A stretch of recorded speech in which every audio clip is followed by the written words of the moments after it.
Luffy at Bonnie pinalipad si Gorosei Mars. So lumabas na nga ang spoilers para sa paparating na chapter 1119. At ang unang ang impormasyon sa spoilers sinasabing makikita daw natin ang mga giants na chini-cheer itong si Luffy sa laban niya kay Gorosei Mars. Yes guys, naglaban na nga daw itong dalawa na to. Kung matatandaan nyo sa last chapter ang bagong target na nga ng mga Gorosei itong dalawang natitirang satellites na ni Vegapunk, which is sila Atlas at Lilith. At since nasa grupo nga nila Luffy itong si Atlas, ito nga yung punteriya ngayon ni Gorosei Mars. So umatake nga daw itong si Gorosei Mars na nasalag naman daw ni Luffy sa pamamagitan ng pagtatransform niya into balloon form. Kasabay nga nito pinaalalahanan daw ni Luffy itong mga giants na hindi daw nasasaktan o namamatay itong mga Gorosei. Kaya mas maganda nga daw na paliparin nila ang mga ito. So itong concern nga ni Luffy nabanggit na rin niya to kila Brogy at Dory sa mga recent chapters. Imbis nga na labanan pa itong mga Gorosei ang gusto nga ni Luffy takasan na lang ang mga ito. Since useless nga naman yung paglaban sa kanila dahil sila nga lang ang mapapagod at eventually na matatalo kapag tumagal. Bali itong idea nga ni Luffy na paliparin na lang palayo itong mga Gorosei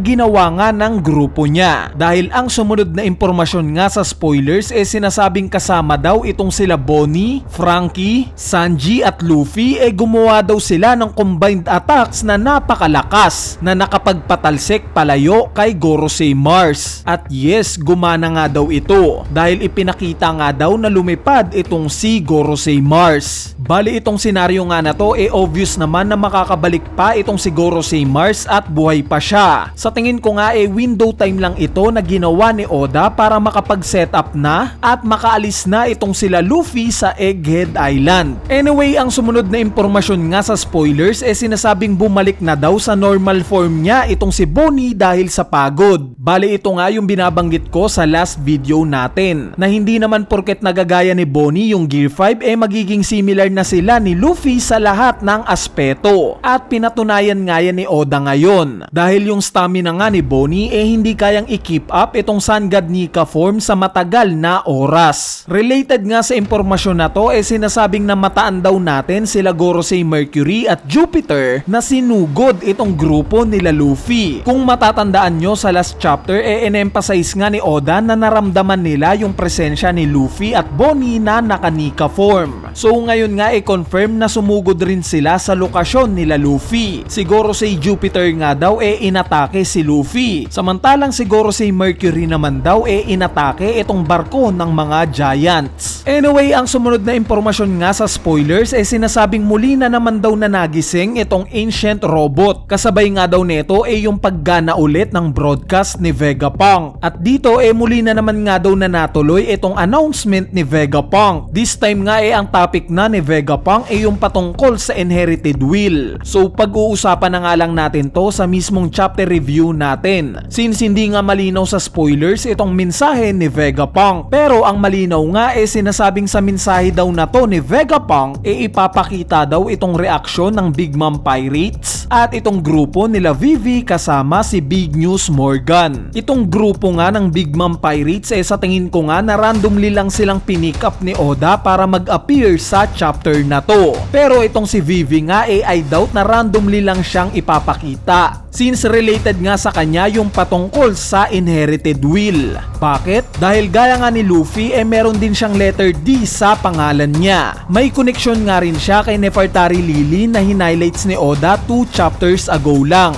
At dahil nga sa hindi na-reveal ni Vegapunk yung patungkol sa mga taong may letter D sa pangalan, mukhang aasahan nga natin na magiging plot ito para sa muling reunion nila Sabo at Luffy. Yes guys, sa tingin ko nga muling magkikita itong dalawa na to sa mga future chapters. Since ang bilin nga ni King Cobra kay Sabo bago siya mamatay sabihin daw niya kay Luffy na miyembro din sila ng D family. Kaya naman itong mensahe nga patungkol sa inherited will at at pagpapakita kay Vivi sa chapter na to I'm sure na konektado ang dalawang to. Bali sa part naman ng muling paggising ng Ancient Robot at itong muling paggana ng broadcast ni Vegapunk ito na nga yung tinutukoy ko sa recent video natin na itong paglubog ng Ancient Robot sa karagatan I doubt na ito na yung katapusan niya, since obvious naman na pinoportray ni Oda na itong Ancient Robot ang susi sa pagpigil sa mga Gorosei. Dahil ilang chapters nga ang nilaan ni Oda para lang itis tayo na muling gagana itong Ancient Robot. At yes, muli ngang bumangon itong Ancient Robot. Bali hindi nga lang basta bumangon, dahil ang sumunod na impormasyon nga sa spoilers sinasabing tumalon daw itong Ancient Robot mula sa ilalim ng karagatan papunta sa lokasyon nila Luffy, kung saan direkta nga daw niyang inatake itong si Gorosei Mercury. At habang nangyayari nga daw ito nagkaroon ng flashback itong Ancient Robot sa pamamagitan ng boses. Ipinakita nga daw na nagsasalita si Joy Boy, kung saan binibigyan niya daw ng huling habilin itong Ancient Robot. At itong mensahe nga daw na to